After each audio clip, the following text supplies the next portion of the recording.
Chao Rui, Emperor of Wei, personally took charge of arranging the Western campaign.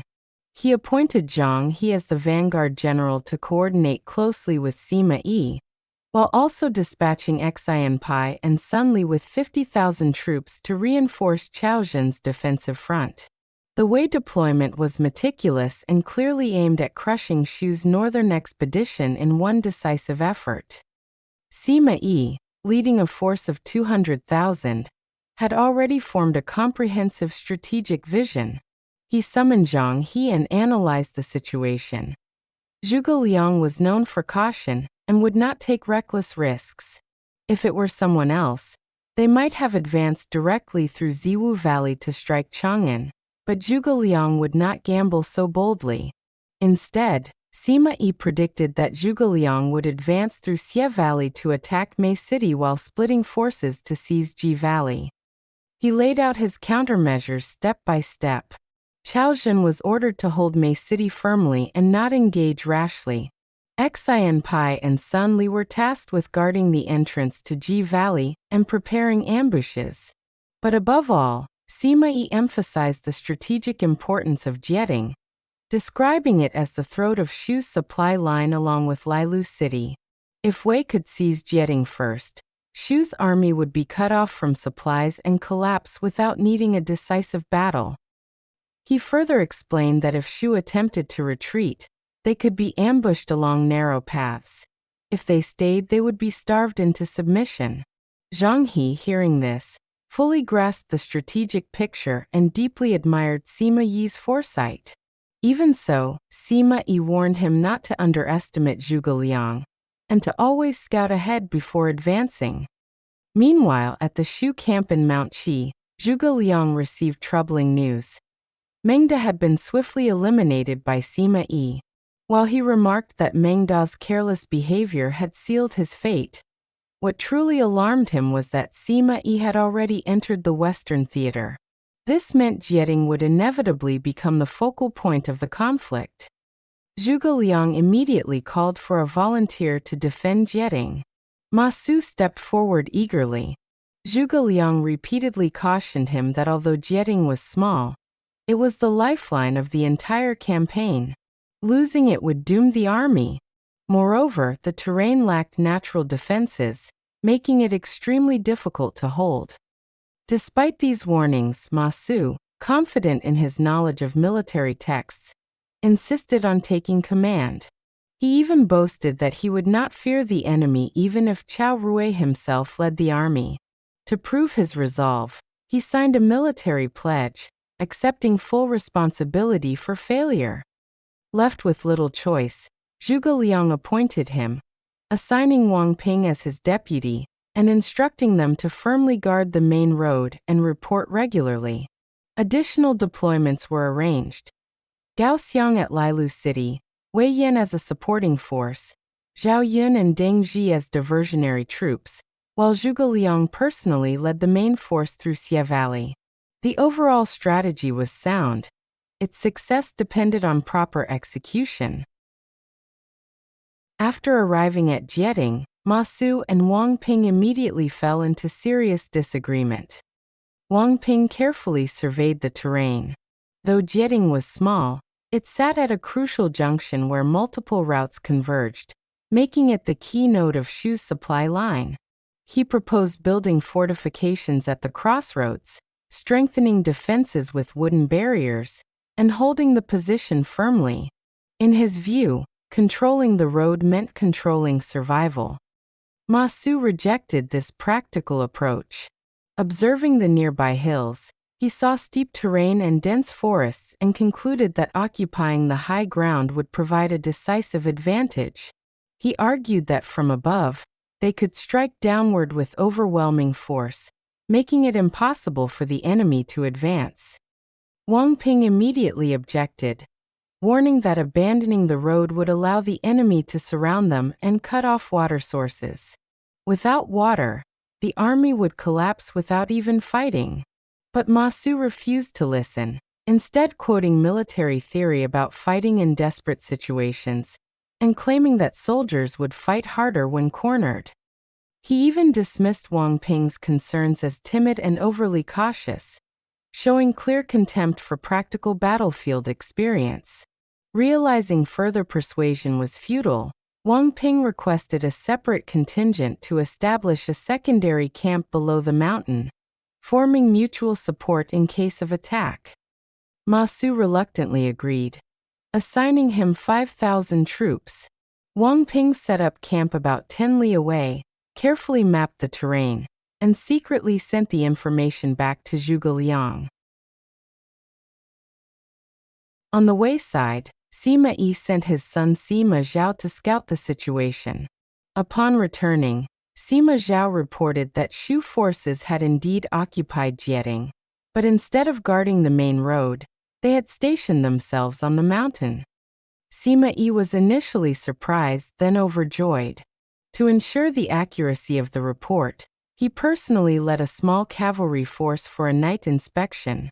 Under bright moonlight, he circled the mountain and confirmed that the roads below were undefended and no ambushes were present.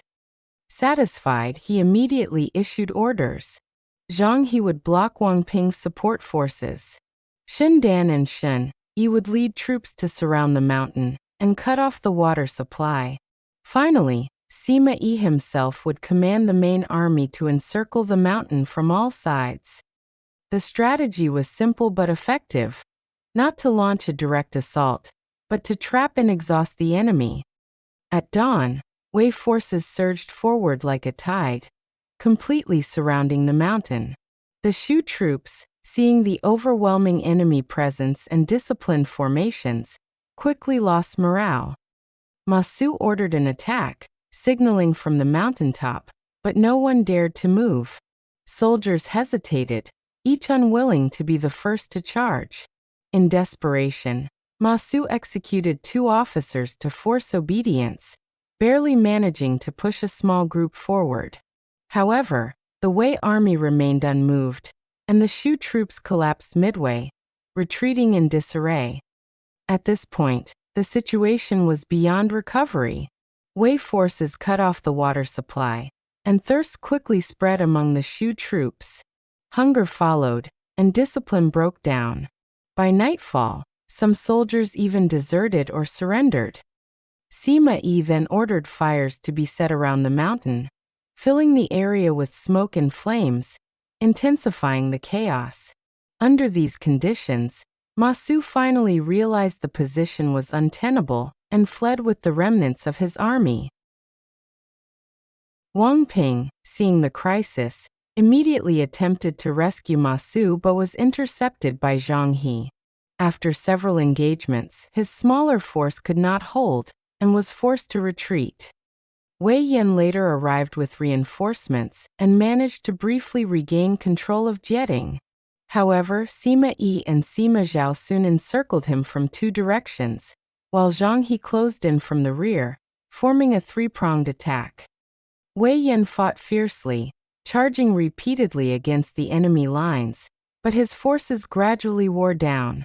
At the critical moment, Wang Ping returned with reinforcements, and together they managed to break through the encirclement. They retreated to Lilu City, but before they could regroup, Guo Huai launched a sudden attack.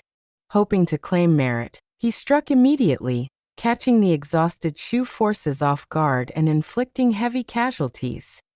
Recognizing the danger, Wei Yan decided to withdraw to preserve what remained of the army, fearing that further losses might jeopardize Hanzhong. Meanwhile, Zhuge Liang received Wang Ping's map and immediately understood the disaster. Striking the table in frustration, he exclaimed that Ma Su had ruined everything. He quickly assessed that abandoning the road and occupying the mountain would inevitably lead to encirclement and loss of water, resulting in defeat within days. Soon, reports confirmed the fall of both Jieting and Lilu City. Zhuge Liang sighed deeply but wasted no time on regret. He immediately initiated a full-scale retreat. He ordered Guanxing and Zhang Bao to act as diversionary forces, creating confusion near Wugong Mountain. Troops were instructed to secretly prepare for withdrawal, while Jiang Wei and Ma Dai guarded the rear. Civilians from 3 commanderies were evacuated into Hanzhong. The retreat plan was organized and efficient, demonstrating Zhuge Liang's composure under pressure. However, the crisis was far from over. When Zhuge Liang entered Xiqing, he had only 2,500 troops at his disposal, while Sima Yi's army of 150,000 was rapidly approaching. Everyone believed defeat was inevitable. Yet Zhuge Liang acted in the opposite manner expected. He ordered the city gates opened wide, had soldiers disguise themselves as civilians sweeping the streets, and personally sat atop the city wall wearing a scholar's robe, calmly playing the zither while burning incense. The entire city fell into an eerie silence. When the Wei vanguard saw this scene, they were completely stunned and dared not advance, immediately reporting back to Sima Yi. After observing the situation himself, Sima Yi hesitated. Knowing Zhuge Liang's cautious nature, he found it impossible to believe such bold exposure was genuine, and concluded that an ambush must be hidden. In the end, he ordered a retreat. This became the legendary empty fort strategy. During the withdrawal, Wei forces were harassed by Guanxing and Zhang Bao's diversionary tactics. Drums echoed through the valleys, banners filled the hills, and the Wei army, fearing ambush, abandoned supplies and retreated hastily. At Ji Valley, Zhao Yun covered the rear with exceptional discipline. He adopted a fighting retreat, gradually luring the enemy forward before launching sudden counterattacks. He personally slew the enemy general Su Yong and scattered pursuing forces, even forcing another Wei general, Wan Zheng, to retreat in fear. Zhao Yun ensured that all troops and supplies withdrew safely without loss, successfully completing his mission. After returning to Xiqing, Sima Yi learned that Zhuge Liang had no hidden forces and deeply regretted his decision, admitting his inferiority. Although Wei recaptured 3 commanderies, they failed to annihilate Shu's army. Qiao Rui was pleased with the gains and prepared for further campaigns, signaling that the conflict would continue.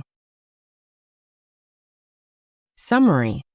The central event of this chapter is the defeat at Jieting. Ma Su's decision to abandon the critical road and occupy the mountain directly led to disaster.